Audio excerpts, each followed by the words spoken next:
We're going to now work on another exciting project, which is a personality test. So, in this video, I'll show you what that's all about.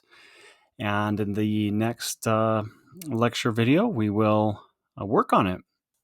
We're going to be creating a simple version of the Myers-Briggs personality test, otherwise known as the MBTI assessment. And if you head on over to themyersbriggs.com, there's a lot of useful information there, including a video about what Myers-Briggs Type Indicator or MBTI test is all about. And essentially, it's an assessment that we can take that a lot of people really feel is useful for understanding ourselves and understanding others. Understanding how we direct and receive energy, take in information, make decisions, and approach the outside world. So it can be an interesting test and help us understand a little bit about ourselves and others a little bit more.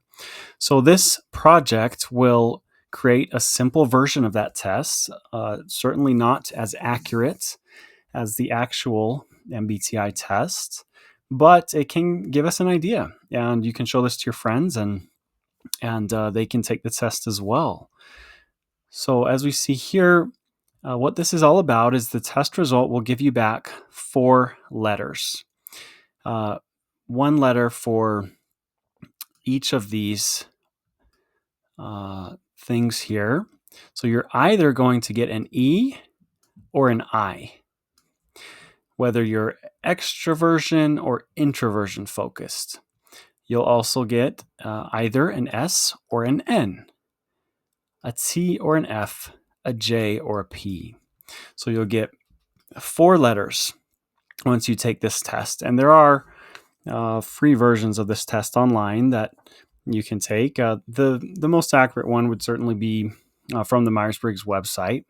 I believe you need to pay money for that, though. But ours we'll just make for free. And I took this test, and I believe I'm an ISTJ.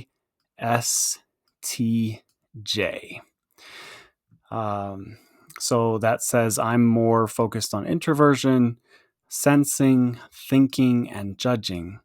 And we can see a little bit more about each one of those is as we hover over those bits. So that's a little bit about the Myers-Briggs test, or the MBTI test. We're going to be creating, as I said, a simple version of that, and just a fun little exercise using some of the things that we've learned so far in the course. So we will get to it and see you in the next video.